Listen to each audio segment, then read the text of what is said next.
Abi geri gelmeyin, sorry.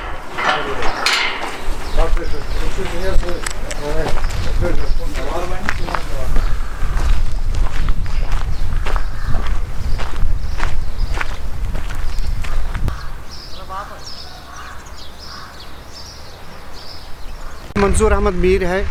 मैं इधर local गांव का रहने वाला हूं, लितर का। तो मेरा अर्ज़ है प्रशासन से मेरा अर्ज़ है 2017 में हमने बिड ली थी। ये एलओआई लेटर है मेरे पास, बाकी भी डॉक्यूमेंट मेरे पास है, इन्वायरमेंट है, पोल्यूशन है, सारे डॉक्यूमेंट मेरे पास कंप्लीट है। तो इन्होंने ये जो हमारे इधर बिल्ड होल्डर इन्होंने ये एक्शन में बिड़े लिए हैं, ये काम कर सकते हैं लेकिन हम काम नहीं कर सकते, जबकि हमारे पास सारा हमने 50% पैसा भी दिया हुआ है, हमारे पास सारे डॉक्यूमेंट भी क्लियर है। बस हमारी प्रशासन से एक मुद्दबाना गुजारिश है, प्रशासन एक नज़र हमारी तरफ देखे।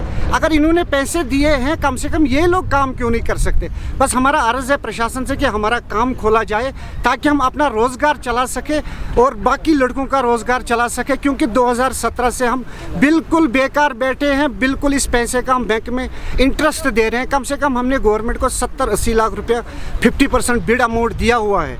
तो बिल्कुल 2017 से बिल्कुल बेकार बैठे हैं, जबकि हमारे पास सारे डॉक्यूमेंट क्लियर हैं। बस प्रशासन से हमारी गुजारिश है, खासकर डीसी साहब से, डायरेक्टर जालजी माइनिंग साहब से, कि हमें ये काम करने दिया जाए और हमारा ताकि रोज़गार चले और बाकियों लड़कों का रोज़गार चले।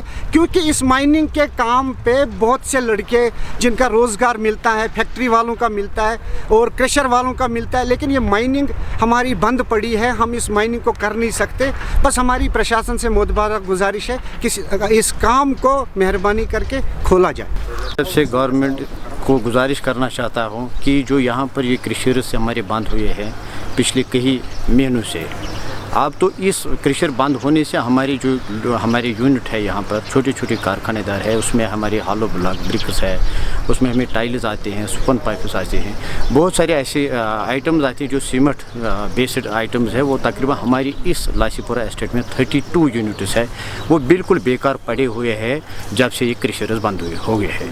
क्योंकि गवर्नमेंट के पास भी कोई पॉलिसी ऐसी नहीं है कि अगर इन्होंने क्रशर के लिए क्रशर के लिए उन्होंने कहा कि SRO 302 उन्होंने कहा है कि ये इसमें जो वो डॉक्यूमेंटेशन है वो बिल्कुल फुलफिल होने चाहिए तब हम क्रशर के लिए, लेकिन वो जो SRO 302 निकला है वो भी नए क्रशर के लिए निकला है, न कि एग्जिस्टिंग जो ऑलरेडी एग्जिस्ट यहाँ पर मेरे क्रशर्स है उनके लिए वो SRO फॉल नहीं करता है। चलो आप 302 इसमें भी मतलब अप्लाई होगा, लेकिन गवर्नमेंट को ऐसा स्टेप उठाना चाहिए ताकि जितनी भी जल्दी हो सके वो इसमें वो जो डॉक्यूमेंटेशन है उसमें जल्दी वो क्रशर की वो SRO 302 उसमें फुलफिल होना चाहिए। क्योंकि इस क्रशर बंद होने की वजह से ये हमारी रूटीन मैटर में हमारी नीड बेसिस जो ये क्रशर्स की ये स्टोन ये बाजरी होती है, ये हमें यहाँ के यूनिट होल्डरों को मतलब जो सीमेंट प्रोडक्ट्स बनाते हैं उसमें हमें खर्चा आता है, डेवलपमेंट वर्क उसमें हमारे आता है, ये रोड्स हमारी ये डेवलपमेंट कैसे हो जाएगी जब ये क्रशर हमारी बंद हो गई है।